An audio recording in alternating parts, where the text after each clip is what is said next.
Bismillahirrahmanirrahim. Assalamualaikum warahmatullahi wabarakatuh. Waalaikumsalam warahmatullahi wabarakatuh. Alhamdulillah pada kesempatan kali ini Allah telah memberikan kita nikmat sehingga kita bisa berkumpul pada pagi hari ini untuk kegiatan yang insya Allah bermanfaat. Ya, di sini kita sudah bersama narasumber kita, Bapak Surya Lesmana ya. Beliau yang insya Allah akan menemani pada kegiatan pada pagi hari ini tentang akan menjelaskan beberapa hal kaitannya tentang peninggalan situs budaya di daerah Kartosuro, yaitu Beteng Kartosuro. Ini Bapak, mungkin pertanyaan yang pertama yang akan saya sampaikan kali ini, Beteng Kartosuro kan kalau didengar secara umum kan kayak tempat untuk perlindungan gitu nih Pak ya. Berarti tempat perlindungan berarti kan ada yang harus dilindungi gitu. Kayak misal keraton gitu ya. Nah, Beteng Kartosuro ini betengnya siapa ya Pak ya? Bismillahirrahmanirrahim. Assalamualaikum warahmatullahi wabarakatuh. Waalaikumsalam. Adik-adik mahasiswa UIN Raden Mas Said jurusan Bahasa Arab semester 2 yang kami hormati. Sebelum saya menjawab pertanyaan, terlebih dahulu saya perkenalkan diri gitu. Nama saya Surya Lesmana. Nama kecil sampai sekarang. Tapi karena saya itu sebagai abdi dalam juru kunci Hastono Kraton Kartosuro, sebagai abdi dalam Kraton Surakarta Hadiningrat yang ditugaskan di Hastono Kraton Kartosuro, maka harus punya kekancingan. Di situ nanti ada nama atau asmo dari Kraton. Jadi nama Kraton saya itu adalah Mas Ngabei Suryo Hastono Hadiprojo. Nama asli Surya Lesmana, kemudian nama Kratonnya adalah Mas Ngabei Suryo Hastono Hadiprojo. Saya sebagai juru kunci itu turun-temurun dari yang buyut saya. Mulai tahun 1816 itu pertama jadi makam dan ada juru kunci sampai sekarang. Kemudian tugas saya adalah menjaga keberadaan makam khususnya, kemudian juga petilasan yang ada di sini. Kemudian menjawab pertanyaan yang telah disampaikan bahwa Benteng Kraton Kartosuro itu ada dua lapis. Yang pertama yang di luar itu namanya Benteng Baluarti. Yang di dalam ini, yang ada di dalam ini namanya Benteng Sri Manganti. Benteng itu adalah sebagai pagar batas suatu rumah, dalam hal ini keraton. Nah, perlu diketahui bahwa keraton itu sebenarnya apa? Keraton itu adalah rumah raja, istana, namanya keraton. Sehingga untuk menjamin keamanan, kemudian juga kenyamanan dan lain sebagainya itu mesti ada benteng-benteng yang ada. Kemudian kalau kita perhatikan juga bahwa Benteng Kartosuro ini itu mempunyai ketebalan 2 meter. Tinggi itu dulu sekitar 5 meter sampai 6 meter. Sekarang hanya paling tinggal 3-4 meter karena termakan usia. Perlu diketahui Benteng Kartosuro atau Kraton Kartosuro itu kan berdiri 11 September tahun 1680. Setiap bulan September di Kartosuro akan diadakan ulang tahun kota Kartosuro. Dalam hal ini adalah Ambalwarso mengacu kepada Kraton Kartosuro itu berdiri. Kemudian dua lapis tadi ya, dan benteng ini mengadopsi atau sama dengan benteng yang ada di Kraton Pleret yang sebelum Kartosuro. Tidak dilepo, bata itu adalah alami karena memang benteng di Pleret juga demikian, dan raja menghendaki demikian. Kemudian untuk bentengnya lagi, tadi kan sudah disebutkan ada 2 lapis ya. Jadi lapis yang di luar itu Baluarti, yang dalamnya adalah Sri Manganti.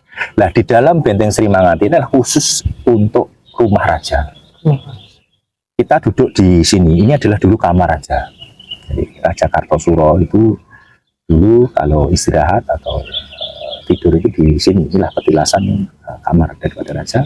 Dan kita bisa membayangkan mungkin di daerah atau di kanan kirinya adalah berupa rumah-rumah raja ini ya, rumah raja. Kemudian di dalam lagi juga ada bangsal sewakan atau bangsal pasewakan itu dulu menghadap raja. Jadi kalau bupati-bupati pesisir itu kan setiap selapan dino, selapan itu 35 hari itu selalu pisowanan. Jadi dia laporan. Atau mungkin sebulan atau pas pasarannya juga ada 5 hari. Kalau sudah jadi 5 kan 35. Selalu berkumpulnya adalah di sana, di bangsal pasewakan. Ibaratnya itu adalah teras untuk menerima tamu. Itu di sana tadi yang banyak siswa tadi. Nah, kemudian benteng Keraton Kartosuro ini sebagai insinyur atau sebagai perancang, ibaratnya kalau sekarang itu kan perancang bangunan, itu adalah Belanda, mengadopsi dari kepandaian orang-orang Belanda dalam membangun bangunan, terutama adalah perbentengan. Kita tahu Belanda sendiri kan terkenal dengan apa namanya, negeri kincir angin, negeri dam, negeri benteng, perbentengan. Dia ahlinya dalam hal ini. Nah, tenaganya dari mana? Tenaganya adalah dari rakyat Mataram. Pada saat pembangunan Keraton Kartosuro itu karena kebutuhan yang sangat mendesak, maka hanya memakan waktu antara 7 sampai 8 bulan. Kita bisa bayangkan bangun keraton, bukan rumah loh ya. Rumah raja itu ya dari sini ada dua benteng, ada 2 alun-alun, kemudian ada kebun, kemudian juga di kanan kirinya adalah bangunan-bangunan yang demikian sangat banyak. Itu hanya memakan waktu 7 sampai 8 bulan. Itu pada teknologi tidak semodern sekarang, itu saya bisa. Nah, bagaimana caranya? Karena ini sakral ya. Orang Jawa itu kalau melakukan sesuatu itu dengan apa ya, istilahnya dengan tirakat. Satu itu. Yang kedua, memanfaatkan tenaga kerja dari rakyat Mataram. Nah, perlu kalian ketahui atau kita ketahui bahwa rakyat Mataram atau wilayah Mataram itu adalah Pulau Jawa dan Madura. Semua dikerahkan untuk membangun sebuah istana yang akan digunakan sebagai rumah raja atau ibu kota Mataram Islam yang keempat. Kartosuro itu keempat. Nah, kenapa keempat? Pertama itu adalah Kutha Gede.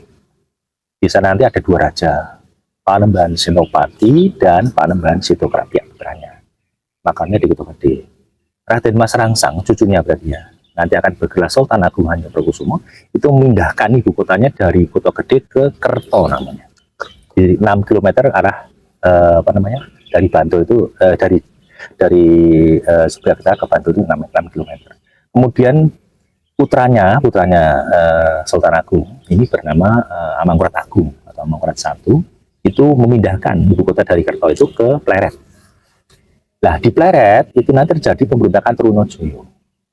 Akhirnya Amangkurat yang kedua putranya itu memindahkan di Kartosuro ini. Kartosuro dari memang itu adalah perpindahan. Jadi pindahnya keraton itu karena satu, raja ingin pindah. Pokoknya saya ingin keratonnya itu pindah rumah gitu, pindah ibu kota. Yang kedua itu karena pemberontakan. Jadi kalau sudah didukung musuh kalah gitu kan, didukung musuh itu harus pindah, tidak boleh pindah. Karena apa? Karena kewibawaan sudah nggak ada, sudah harus pindah. Contohnya seperti di Pleret ke Kartosuro. Dan nanti di Kartosuro itu nanti ada pemberontakan Raden Mas Galuh dan akhirnya juga pindah di Keraton Surakarta. Keraton Kartosuro ini berdiri di sini itu apakah ada kaitannya dengan yang ada di sekitar sini seperti di daerah Gunung Kunci situ atau sekitar-sekitar sini, apakah masih ada kaitannya? Ya. Jadi wilayah keraton Mataram Kartosuro, Mataram Islam yang ada di Kartosuro ini adalah wilayahnya itu Jawa Madura. Jangankan yang dekat dengan sini, Madura saja wilayah. Nah, kalau ditanyakan dengan keberadaan Gunung Kunci, kemudian juga Putren dan sebagainya, itu adalah tempat-tempat yang ada di dalam keraton, terutama yang ada di Baluarti. Untuk Gunung Kunci itu adalah dulu itu namanya Segoro Yoso. Jadi Segoro Yoso itu, Segoro itu segaran air ya, kolam masalahnya. Yoso itu buatan. Nah, itu dibuat untuk engrang-engrang atau istirahat atau rekreasi para putri-putri raja dan keluarga raja. Airnya itu kan berupa kolam yang sekarang jadi lapangan itu kan. Airnya yang untuk masuk itu dari Pengging. Jadi kalau nanti bisa disurvei, nggih. Pintu airnya itu bisa disurvei, nanti bisa dilihat di sebelah selatan kampus UIN itu kan ada lapangan yang kemarin untuk pasar malam itu yang jalan ke arah utaranya itu masuk ke barat, nanti ada perempatan ya. Sebelah lapangan itu kamu diambil kiri. Ambil kiri nanti ada pintu air di situ, sebelah kanan jalan. Kira-kira 100 meter atau 200 meter itu ada pintu air. Nah itu dulu air yang dari Pengging itu dialirkan masuk ke pintu air itu dan ke timur, akhirnya masuk ke Gunung Kunci. Di sana nanti masuk ke dalam kolamnya tadi untuk Segoro Yosonya tadi. Nah, jadi airnya bukan kok apa istilahnya keluar dari situ apa ya, tapi disuplai dari Pengging. Nah sekarang bagaimana Gunung Kunci itu tercipta? Kolam dibuat dengan cara digali, ya. Kan luas itu. Hasil galiannya itu apa? Tanahnya itu dikumpulin jadi buah gunung. Nah, jadi gunung yang ada di situ adalah berupa tanah galian itu yang dibentuk seperti tumpeng itu kumpul. Gitu. Nah terus pertanyaannya, kenapa kok namanya Gunung Kunci? Kan? Karena di situ ditanami tanaman namanya kunci. Kunci itu seperti empon-empon gitu lah, yang buat untuk masak. Ya, saya itu tanaman kunci. Harus lagi ditanya lagi, kenapa kok harus kunci? Kenapa kok yang lain? Raja itu senang dengan sayur seperti itu. Jadi Kartosuro itu yang paling favorit dulu sayur yang bahannya dari kunci itu. Yang kedua itu manggis. Buah manggis, makanya di sebelah timurnya itu namanya Kampung Manggisan. Itu dulu ada tempat untuk menanam manggis. Jadi kalau nama-nama di sekitarnya nanti kalau ditajlahkan banyak sekali ya. Termasuk nanti ada Keputren itu kan. Keputren itu tempat untuk putri-putri raja. Sayuran untuk menanam sayur, ya kan? Kemudian ada lagi Pagelaran. Nah, Pagelaran isi tinggi Pagelaran, Talun-alun. Itu kampungnya sekarang masih ada nama-namanya, ya kan? Pucangan, itu dari kata pucang. Pucang itu apa toh? Itu pohon jambi. Jambi itu pinang. Pinang itu jambi ya, pinang. Nah itu banyak pohon pinang ya di sana. Karena saking luasnya kayak hutan itu namanya pucangan. Ya. Nah jadi pucangan. Grogolan dari kata pagrogolan. Pagrogolan itu adalah tempat untuk berburu. Berburu dalam arti adalah olahraga yang dilakukan oleh keluarga raja. Dulu itu zaman kerajaan itu olahraga itu hanya dua, ya, satu berburu, memanah, yang kedua itu berkuda. Kadang digabung memanah dengan berkuda, gitu kan. Kalau hanya titis-titisan itu dengan membuatnya panggung ke atas, kemudian dilepaslah kijang. Nanti penilaiannya dia bisa mengenai apanya, leher, jantung, apa ekornya, apa itu ada olahraganya dan tidak boleh orang lain tuh memanah bareng-bareng, nggak siliran siapa ya itu di daerah Pagrogolan itu seperti itu salah satunya begitu. Belum lagi yang sanggrahan, tempat mesangrah itu minap para prajurit. Alun-alun Kidul, alun-alun sebelah selatan. Kemudian ada bakalan, tempat bakalnya para prajurit yang akan uji untuk menjadi itu baru mesangrah. Itu Mas kira-kira, jadi kalau dijelaskan banyak sekali tempat-tempat itu dan tempat-tempat yang ibaratnya sakral seperti Gunung Kunci, nanti ada Gedung Obat, ada Gedung Lincip yang ada di situ ya, Gedung Piring itu, kemudian juga Kartosuro di sini itu hampir semuanya adalah untuk makam. Nah, ini nanti kalau ditanya lagi kenapa kok jadi makam gitu kan, itu perintah raja. Jadi raja itu kalau sudah ngendiko, dia itu sudah berkata sabdo, ya sabdo itu katanya sabdo pendito tan kena walawali itu falsafah. Jadi raja itu kalau sudah merintahkan Kartosuro petilasan dadekke makam, jangan raja, jangan, tidak boleh, lebih baik ini tidak bisa, dah titah itu undang-undang, jadi tetap dilaksanakan.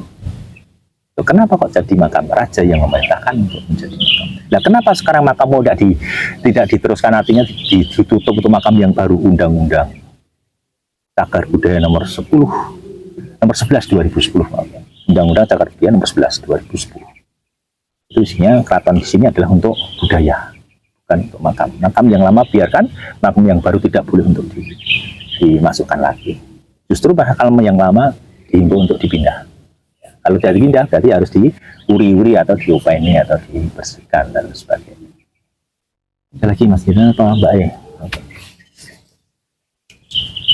Gini Pak, apakah ada bekas peninggalan keraton selain benteng? Kan ini kan benteng ini kan kalau secara kasat mata kan sebesar ini. Nah, kalau luas pastinya itu berapa kalau Ya. ini? Ye. Tadi lah disebutkan Ye. Yang pertama itu yang di dalamnya. Kita bicara yang dalam dulu ya. Yang di dalam itu adalah dilapisi atau dikupengi atau dikelilingi dengan sebuah benteng namanya Benteng Sri Manganti. Itu rumah raja. Nah, peninggalan memang yang sekarang itu masih ada, yang otentik, yang jelas kita bisa lihat itu adalah benteng. Dan benteng yang masih dalam tanda kutip utuh itu adalah Benteng Sri Manganti. Yang benteng luar, yang Baluarti itu nyaris habis. Karena dulu waktu masyarakat dulu belum adanya Undang-Undang Cagar Budaya itu kan mereka memanfaatkan botolnya itu loh. Botolnya diambil untuk fondasi, untuk dibuat semen, untuk uruk, untuk apa juga tanahnya biar luas. Itu kan belum ada sanksi, belum ada undang-undang. Nah, sekarang itu kan hanya tinggal di situ. Di Pohon Besar itu ya, Dongobat. Ke sana kurang lebih hanya sekitar berapa ya, 200-an lah, 200 meter. Dan di ujung sana di Sanggaran itu sebenarnya masih ada tuh tegongan yang nanti akan ke ke Gunung Kunci itu ada. Nah, setelah turunnya undang-undang itu tidak diperkenankan secuil pun kita mengambil. Kemarin ada peristiwa dibeli kemudian dijebol. Akibatnya kan fatal itu kan. Nah, itu ada cagar budaya, ada undang-undangnya seperti itu. Nah, di dalam benteng ini, benteng yang dalam, kita bicara dalam dulu ya, ini adalah rumah raja. Berarti peninggalannya apa? Hanya berupa fondasi. Seperti ini kita duduk tadi sudah sebutkannya. Ini adalah kamar raja. Gitu. Di tempat tadi yang banyak siswa di situ yang pada tadi, itu adalah bangsal Pasewakan. Itu bangsal Pasewakan itu dulu digunakan untuk menghadap raja. Hanya bangsal Pasewakan yang asli kan sudah dipindah. Itu hanya duplikat. Tapi tempatnya di situ gitu loh. Hanya monumental istilahnya. Oh, ini dulu bangsa Pasewakan yang membangun PP10 itu. Kemudian yang di dalam kira-kira hanya itu. Karena apa? Bangunan-bangunan dulu itu berupa kayu. Kalau kita memindahkan rumah, ibarat keraton itu kan rumah, pindah rumah ya, raja pindah rumah gitu ya. Maka soko itu cagak dan lain sebagainya itu yang kayu itu mesti pindah semua. Tinggalkan pondasi tek. Nah, ke keraton yang baru yang bernama Keraton Surakarta Hadiningrat. Itu yang di dalam ya. Nah, kemudian ini peninggalan sejarah sebelum kita keluar ini ada jebolan pecinan. Jebolan itu bolongan. Itu adalah dulu digunakan untuk memberontak. Pada tahun 1742 yang dilakukan oleh Raden Mas Garindi beserta orang-orang Cina dari Semarang.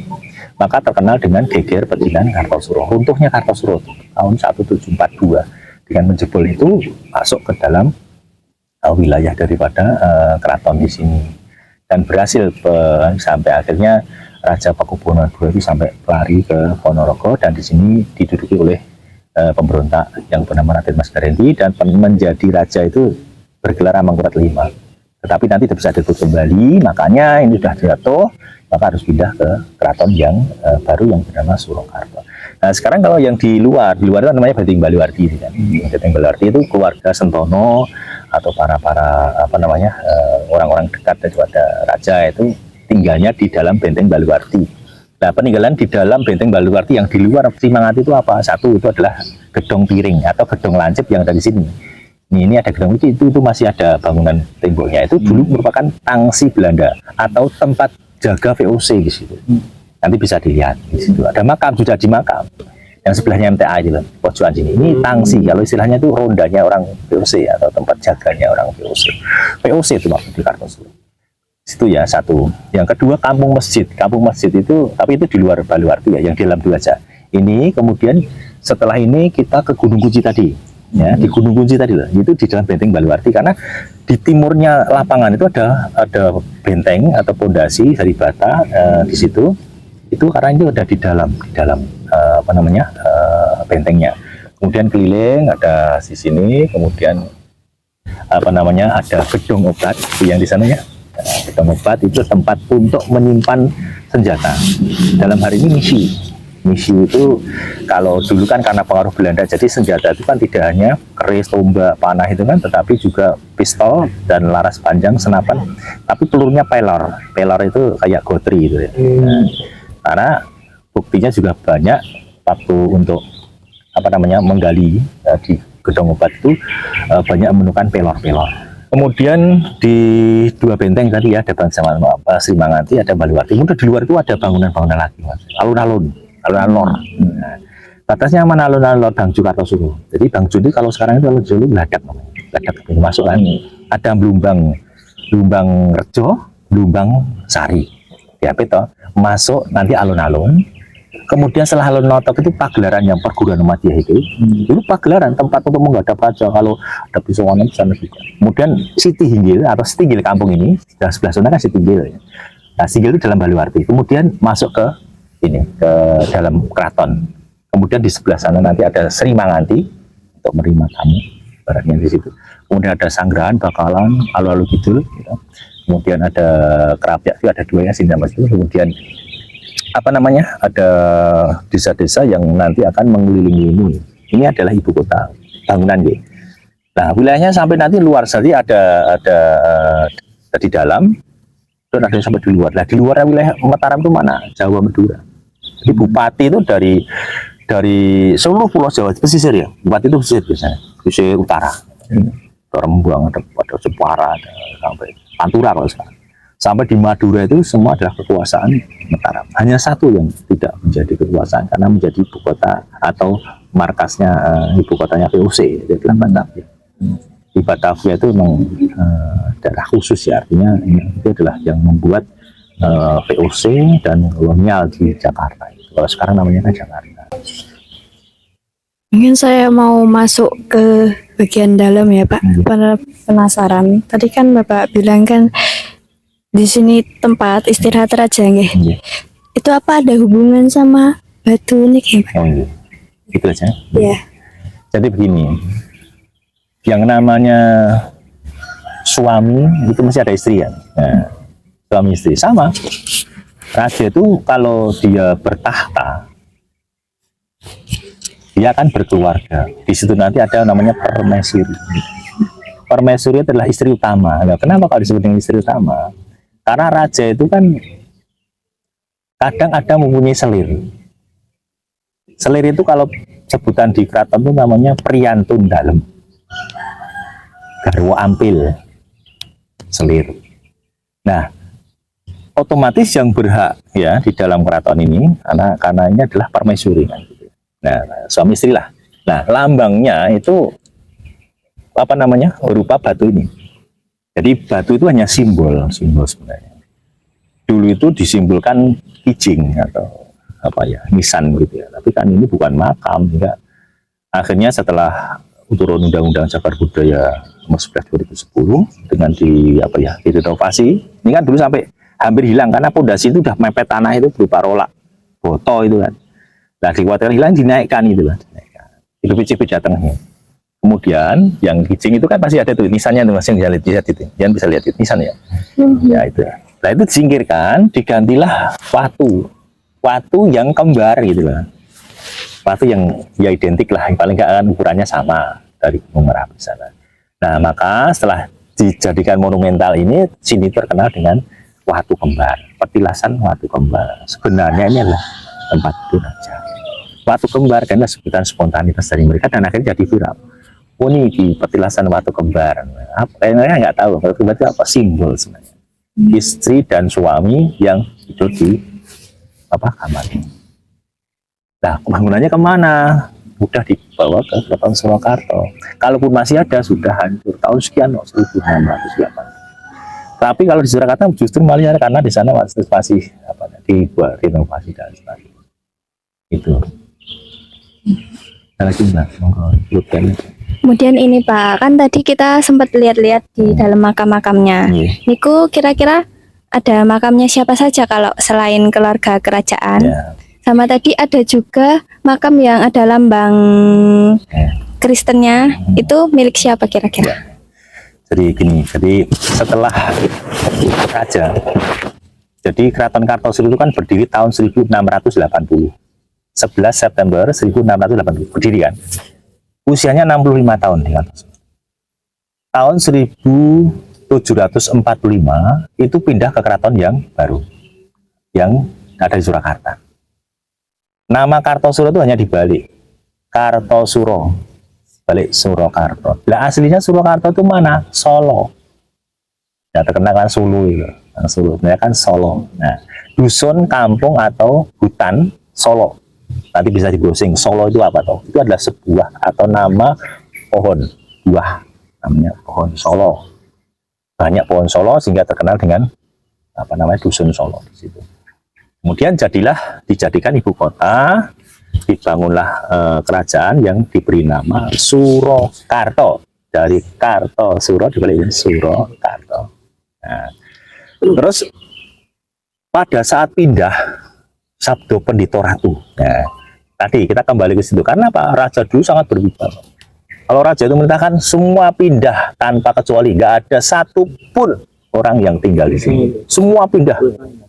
Beda kalau sekarang ya, ayo pindah ke aku pilih yang gini ya, karena dulu nggak bisa pindah semuanya. Jadi sekarang dulunya hutan Wonokerto jadi apa namanya istana atau keraton namanya Kartosuro. Setelah pindah jadi hutan lagi namanya hutan keraton. Baru tahun 1811 itu ditemukan kembali oleh perintah raja. Raja memerintahkan kepada abdi dalem yang buyut itu untuk mencari keraton yang lama yang Kartosuro itu. Begitu ketemu dilaporkan sudah jadi hutan dan banyak menjangan. Akhirnya diperintahkan diresiki menjangan gawe ini kandang. Akhirnya buatkan kandang menjangan di Kopassus. Dibersihkan 5 tahun dari tahun 1811 sampai 1816 pada pemerintahan Raffles itu di Indonesia. Ini dibersihkan.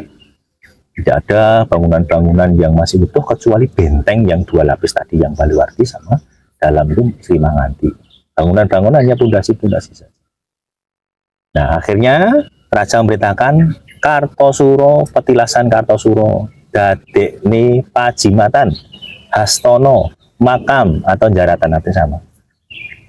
Raja yang perintah maka dilaksanakan. Nah, setelah jadi makam sebagai cikal bakal itu namanya Mas Ngabei Sutorjo. Nanti yang ada payungnya 2. Mas Ngabei Sutorjo di situ. Seorang keluarga raja di Surakarta yang dimakamkan pertama kali jadi cikal bakal. Nah, setelah itu nanti ada makam lagi para sentono-sentono keraton Surakarta. Makamkan di sini.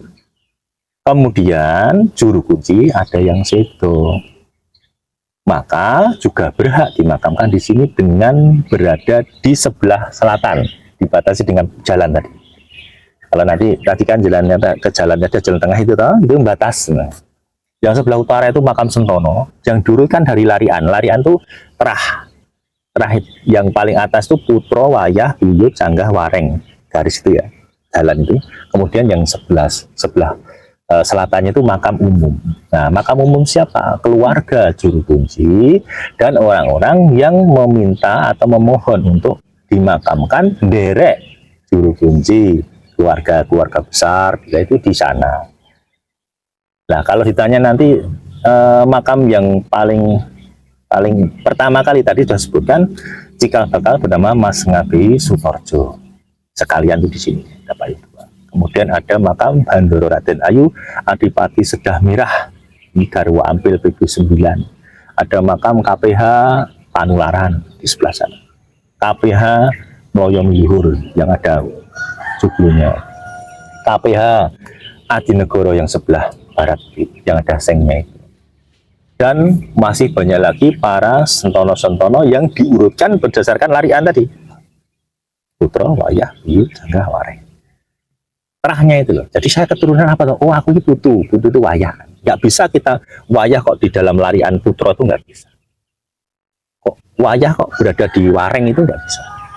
Wareng itu paling bawah para sentono ini. Sehingga sesuai dengan itu. Lah bagaimana kalau nanti salah? Kita pedomannya pada Palilah. Kalau dulu itu Bapak ya pada waktu itu masih Palilah. Jadi ada serat Palilah. Ngubur atau ngicing apa? Nama, golongan, Wayah. Dah, tarikan golongan Wayah. Kalau salah menempatkan, nanti suruh Mbak Anu bongkar lah. Karena ini Putro kok neng Wayah atau Wayah kok ke canggah itu kan. Nah, akhirnya disesuaikan gitu. Pernah kejadian seperti itu, dan pada waktu itu memang kesalahan dalam menggali itu salah. Hanya satu strip dari misalnya ini di atas itu ya, harusnya di bawah sini. Ya, ini di atas. Ini hampir jadi ini. Akhirnya apa? Diuruk. Tidak boleh. Berat-berat lagi. Karena kalau ini tetap dilakukan tidak bisa, karena sudah ada lariannya sendiri-sendiri. Itu kalau yang terah, yang sentono. Tapi kalau yang umum boleh bebas mau atas mau bawah, asalkan masih longgar. Hanya saja 2010 itu ditutup untuk pemakaman baru. Jadilah tempat untuk budaya masyarakat dan sebagainya. Jadi apa namanya? Jadi sekarang kan banyak pengunjung untuk studi-studi dan lain sebagainya. Itu. Kira-kira bagaimana pendapat Bapak mengenai pelestarian cagar budaya di era modern seperti sekarang? Pedomannya adalah Undang-Undang Nomor 11 2010 tentang cagar budaya yang dikeluarkan oleh pemerintah. Kalau saya sebagai abdi dalam juru kunci itu secara langsung adalah menjadi Batuum Keraton Surakarta yang bertempat tinggal turun-temurun di benteng petilasan Kartosuro atau di petilasan yang berada adalah Gua Juru. Kemudian karena ada undang-undang itu, maka keraton ini adalah tidak hanya untuk makam saja, kemudian ditambah dengan kegiatan-kegiatan budaya masyarakat, ya, terutama adalah di seluruh wilayah Kartosuro sekitarnya. Kalau kami menyambut baik dengan adanya undang-undang itu, karena paling tidak kan ada perhatian yang lebih ya, dari pertama dari pemerintah daerah, yang kedua dari masyarakat, bersama-sama untuk ibaratnya yang kuyung muri-uri memelihara keberadaan keraton ini. Karena hambatan utamanya itu di kebersihan sebenarnya. Kebersihan yang demikian sangat luas itu saja hanya di dalam benteng Sri Manganti itu luasnya kurang lebih sekitar 2,5 hektar luasnya, berupa rumah keluarga juru kunci, masjid, sekolahan, makam, kemudian tanah lapang seperti ini. Kalau kita sendiri kan nggak mungkin. Di satu sisi tenaga, yang kedua itu biaya. Makanya setelah dibukanya untuk kegiatan budaya kan paling nggak kan ada kontribusi ya, dalam arti kerja baktinya masalahnya kan pernah beberapa kali kan, ada ulang tahun Amel Kartosuro, ada kegiatan-kegiatan budaya, banyak masyarakat yang datang pada saat ada event-event itu, mereka jadi tahu oh ternyata Kartosuro itu ono keraton. Dulu sebelum itu nggak ada tahu benteng apa, di dalamnya ada apa, mereka takut Mas. Begitu ada banyak kegiatan event, mereka serta-merta kan masuk, dan itu boleh asalkan menjaga daripada keterlibatan dan sebagainya. Kemudian banyak perguruan-perguruan seperti misalnya seperti pesilatan, itu banyak latihan di sini, ada 5 perguruan yang ada di sini yang terjaga malam, siang, hari, sore. Kemudian juga kebersihannya kita senggulung bareng-bareng. Jadi paling tidak kan ada apa ya, kerjasama lah di situ. Nah, kalau saya kan otomatis karena memang dari kecil, bahkan sebelum saya, dari yang saya jadi juru kunci pertama sampai sekarang ya di sini, dan kita ya bersyukur gitu aja kita bisa ikut andil ya. Di satu sisi adalah kita di dalam rumahnya dan mempunyai tugas-tugas yang turun-temurun ya, seperti itu. Kemudian juga nanti pada akhirnya setelah dibukanya itu banyak tamu. Adik itu siswa itu tidak hanya dari TK saja, dari TK, SD itu dia, SD, SMP, SMA, perguruan tinggi, ya kan, banyak yang datang, bahkan tidak hanya di lingkungan Kartosuro Solo sekitarnya, bahkan ada yang dari Jakarta, dari ibaratnya ya, karena mereka ingin mengetahui tentang Kartosuro ini, keraton ini bagaimana, ketemu dengan yang bisa menjelaskan, atau mungkin banyak mereka mengambil dari internet, dari YouTube atau dari apa, kan ada yang penasaran pengen untuk ke lokasi ya kan, untuk hanya sekedar untuk mengetahui atau penelitian atau buat YouTube atau buat yang lain kan, kepentingan mereka kan banyak ya. Dari kita menyambut baik dengan adanya kegiatan-kegiatan tersebut, ya kan? Kita bersama-sama untuk nguri-uri petilasan Keraton Kartosuro ini. Mengapa makam yang di sebelah sana itu dengan makam seluas itu cuma ada satu makam? Kalau boleh tahu itu makam siapa, Pak? Yang di sana, Iya, yang oh ya, abu-abu. itu gini, itu adalah Widyasmaran, itu apa ya, istilahnya keluarga.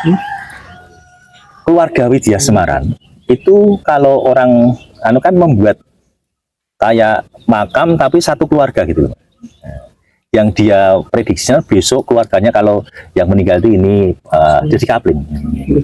Nah begitu jadi baru ada 2 makam ditutup gitu loh. Ya kan? Nggak boleh lagi untuk makam. Lah gimana nih? Apakah nekat dimakamkan? Nggak boleh. Nah jika seluas itu kok makamnya ada 2, yang meninggal baru 2, yang lainnya belum meninggal. Tetapi sudah ada, sudah ada apa ya istilahnya itu sengkeran itu kalau orang kaya kan biasa ya Pak ya. Bahkan dia tuh tahu besok kuburannya saya di situ, dia dibuatin gitu kan. Kayak siapalah pokoknya orang-orang Pak Wiranto aja udah tahu ini kuburannya besok di sana. Itu karena dia kaya.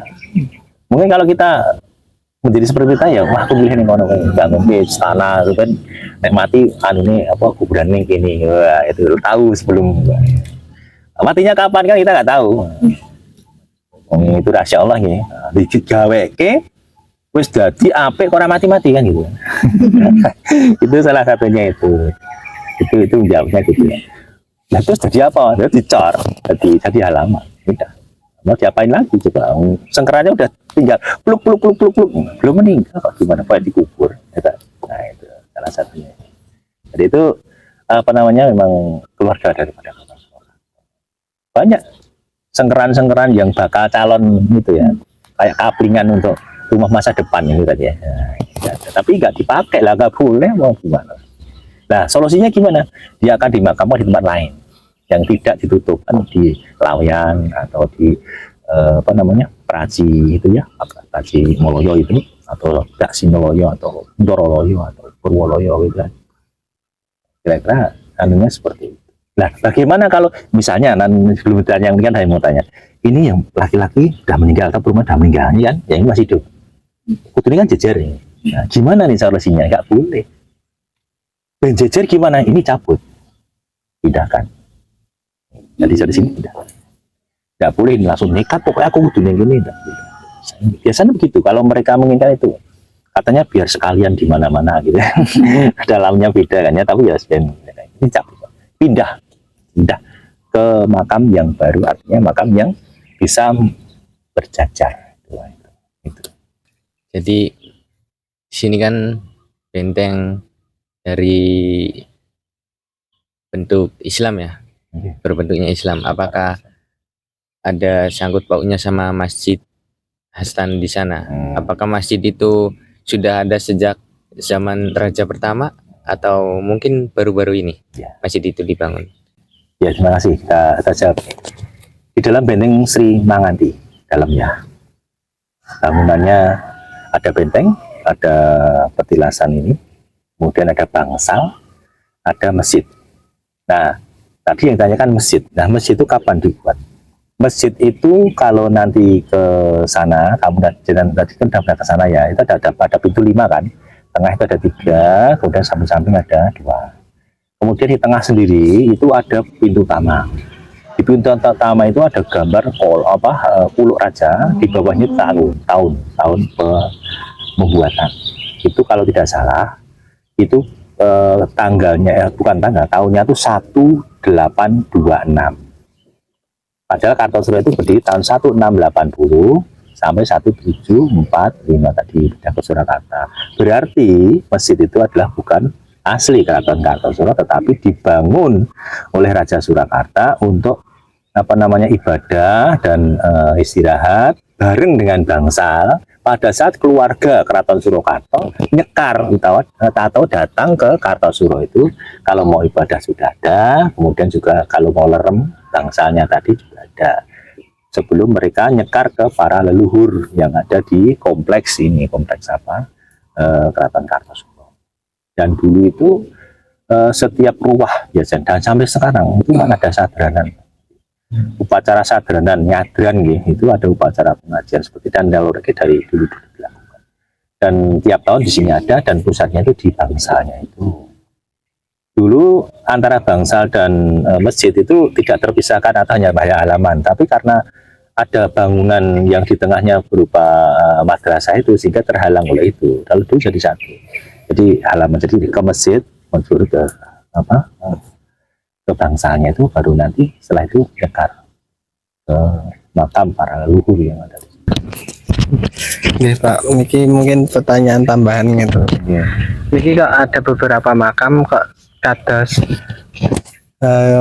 dari desain-desain bentuknya itu kayak khas gitu loh, Pak. Itu Pak,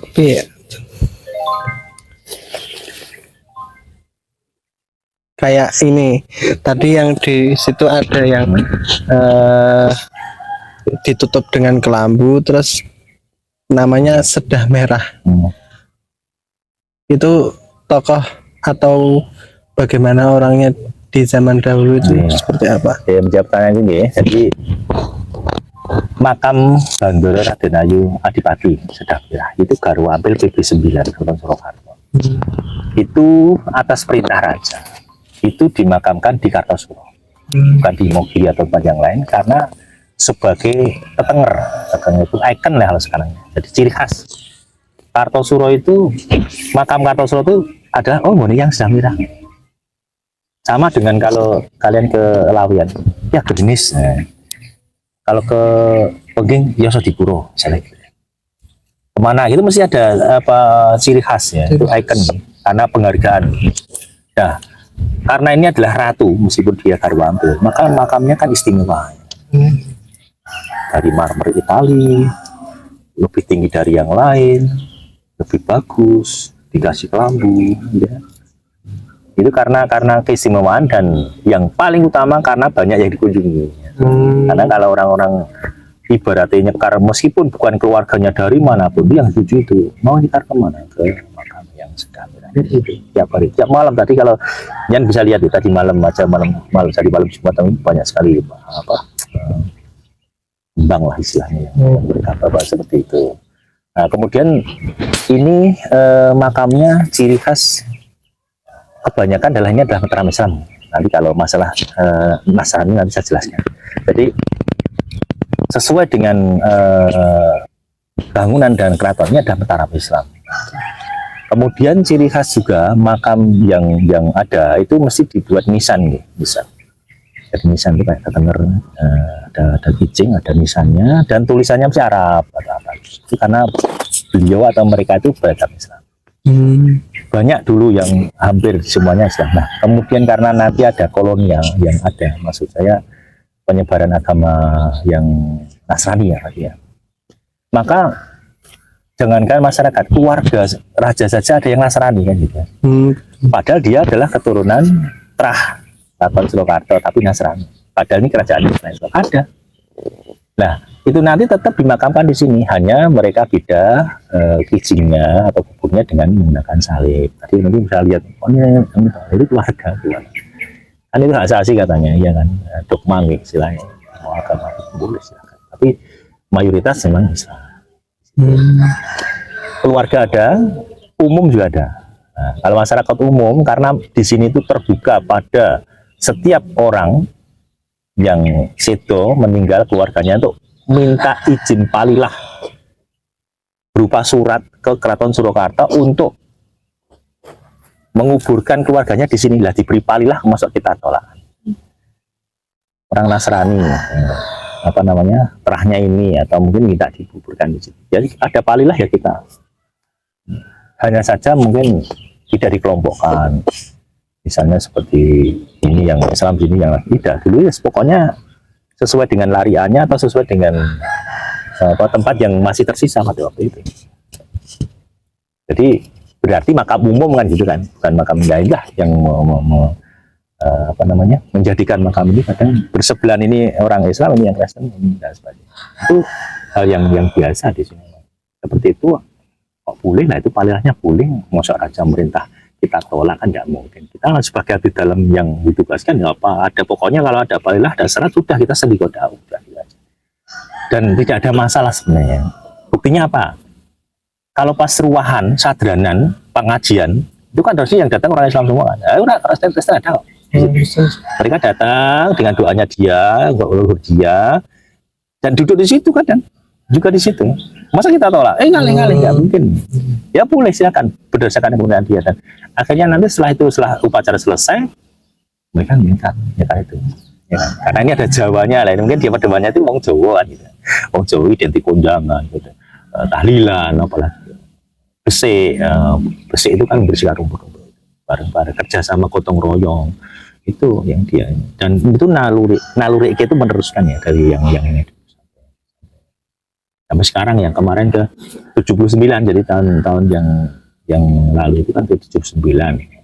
Tahun ini nanti ruahan yang berikutnya mungkin tahun depan deh, itu ke 80 tahun, karena upacara sadranan yang ada di Keraton itu mulai tahun 1945 sampai sekarang. Jadi kalau hitung sesuai dengan usianya ini sekitar 80 tahun. Gitu. Mungkin itu saja Pak. Terima kasih atas kelonggaran Bapak atas menjawab pertanyaan-pertanyaan kami. Semoga dari apa yang kami tanyakan dan apa yang disampaikan oleh Bapak Surya Lesmana menjadi pengetahuan lebih dari kami. Mungkin itu saja ya Pak. Kalau belum ada feedback atau apa, mungkin itu saja. Kalau dari mewakili teman-teman mahasiswa UIN Raden Mas Said Surakarta, mengucapkan terima kasih sebesar-besarnya kepada Bapak Surya Lesmana. Untuk itu kami Pak ada oleh-oleh untuk Bapak. Terima kasih ya jadi mahasiswa. Semoga tali silaturahim juga kerjasamanya, terutama UIN Raden Mas Said Surakarta, untuk bersama-sama nguri-nguri melestarikan keberadaan keraton ini, biar nanti sebagai ibaratnya sumber ilmu.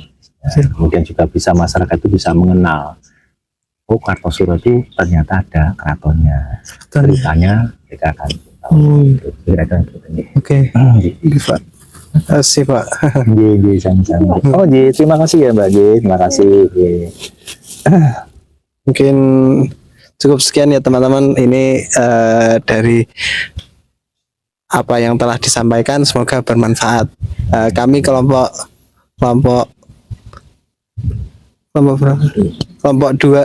3 izin untuk undur diri dan pamit. Assalamualaikum warahmatullahi wabarakatuh. Waalaikumsalam warahmatullahi wabarakatuh.